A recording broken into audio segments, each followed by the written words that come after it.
Magandang araw mga kabayan. Ito po muli si Engineer Alejandro, isang OFW, ang inyong stock tambay. Muli handang magbahagi ng kwentong kalakal at kuro-kuro mula sa Philippine Stock Exchange. Kung bago ka pa lamang sa aking channel, huwag kalimutan mag-like, subscribe, share, at pindutin ang notification bell para updated ka sa bagong videos na aking i-upload. And we're here again for the OFW Average Trader PSE Weekly Performance Review. We are happy to be here again to share the latest happening in the Philippine Stock Exchange. But before diving in, I would like to send our heartfelt gratitude to the regular viewers of this channel. We thank you for continuously supporting us. In return, I will work very hard to give and share with you the most significant information and signals in interpreting the market using the chart through our technical analysis. And now we are ready to dive in, so let's get started with the PSE index. We have a shortened trading week because of the celebration of Eid holiday on the weekender. Consolidation of index continued as the week opens 6,350 and closes at 6,352. That gives us a green doji candle on Monday. It was followed with a solid bullish candle that opens higher at 6,366 and closed at 6,412 on Tuesday. But bulls didn't last long as the gainers immediately take profit as soon as they saw opportunity to exit with a quick gain that gives us 6,420 at the opening and 6,378, which finally gives a red engulfing candle. And lastly, on Thursday, the market went bearish as traders expect a long weekend that brings the market to go on a 6,379 opening and 6,376 closing as red doji candle indicates bearish sentiment from investors. The overall weekly movement of the market appears to be still weak by forming another lower high bounce from last week's movements. And now let us proceed to our individual stocks, where the first on the line is Ayala Corporation. In the absence of any significant news other than the stock ownership of the top management and board of directors, we will be focusing on the chart alone. The chart shows sideways movement but slowly forming a positive indication in the form of ascending triangle, with the base resistance ranging from 582 to 589. Continuing to move in this direction will soon appears an attempt to challenge the resistance, and successful breakout will mean a shift on the sentiment of investors. Next is Ayala Land Incorporated. The consistent execution of its share buyback plan appears on the chart as it formed a higher low and its gain its position of breaking out of previous resistance level at 24.25, while technical indicators slowly making a proper alignment, such as the moving averages. So it appears that we also have an ascending triangle here, or we might say a higher low formation. Moving forward with BDO. With the change of share ownership as the next shareholders meeting approach, the chart shows continuous decline in position as the investors went on consecutive selling spree, as the MACD projects downward as well. Then let's go next to Converge. The absence of news for Converge does not stop it from continuously going higher, while the promise of more gains awaits the long-term strong and investors as it go to its 52-week high.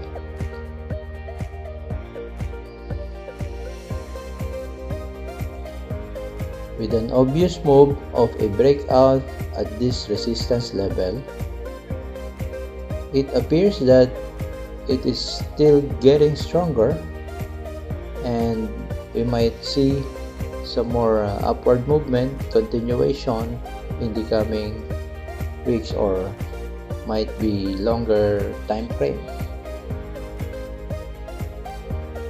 So let us proceed with JFC.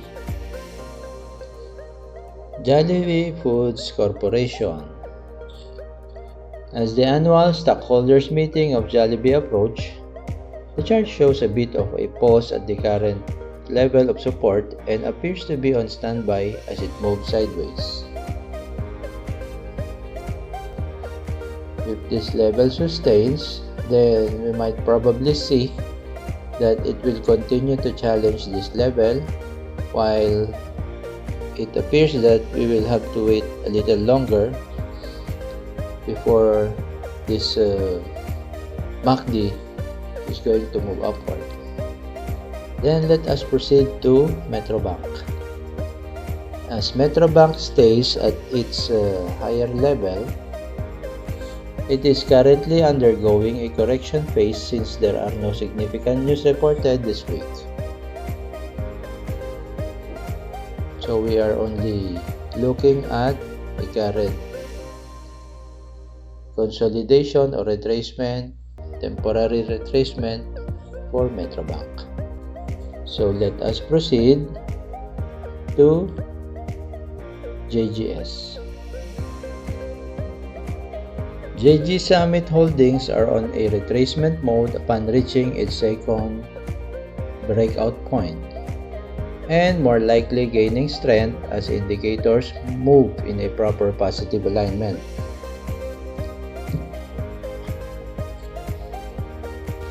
While MACD is telling that it is currently needs more time to complete a downward cycle before it projects up again and continue its bullish movement. So we just have to play the waiting game for JGS.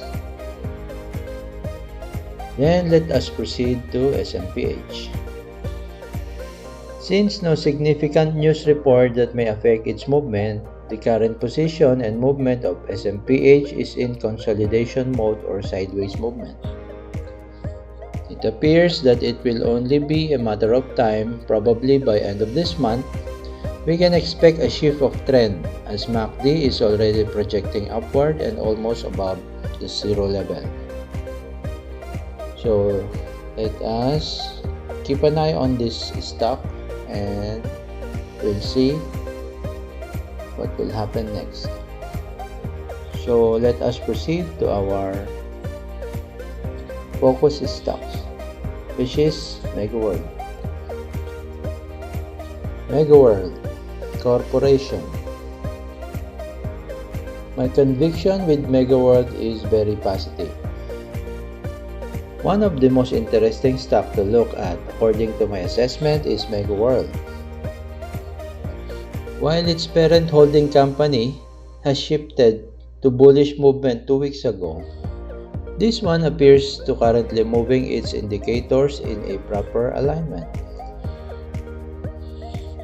I could only imagine what kind of push it is going to showcase, as the chart appears to have already completed its sideways movement.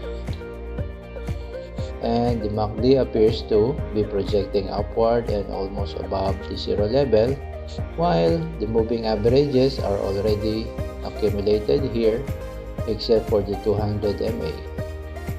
So if this continues, we will be expecting a huge or probably unexpected big bullish move in the coming weeks. I'm currently very excited to put this always in my watch list. And that is all we have for this week. In case there is a stock you want us to discuss on our review next week, You may send a message or comment in this channel with a domain name OFW Average Trader. You may also choose to reach out by sending me an email at engineeralejandromagno@gmail.com, or you can also send a message in my Twitter account or send a direct message in my Facebook page named Engineer Alejandro Magno. Take the opportunity while it is offered free. There is no secret to success. We just have to keep going and work harder. We will only lose a battle the moment we stop trying and believing. Before we finally end this video, please don't forget to subscribe, hit the like button, and share the channel to your friends, family, colleagues, and fellow OFWs currently looking for a passive income. This might help to share the gift and opportunity to be financially literate. It might also help them secure their future and save their hard-earned money from price inflation. I hope you learned a lot from this video. Thank you for keep supporting this channel. Have a nice day and see you on my next video. Ciao.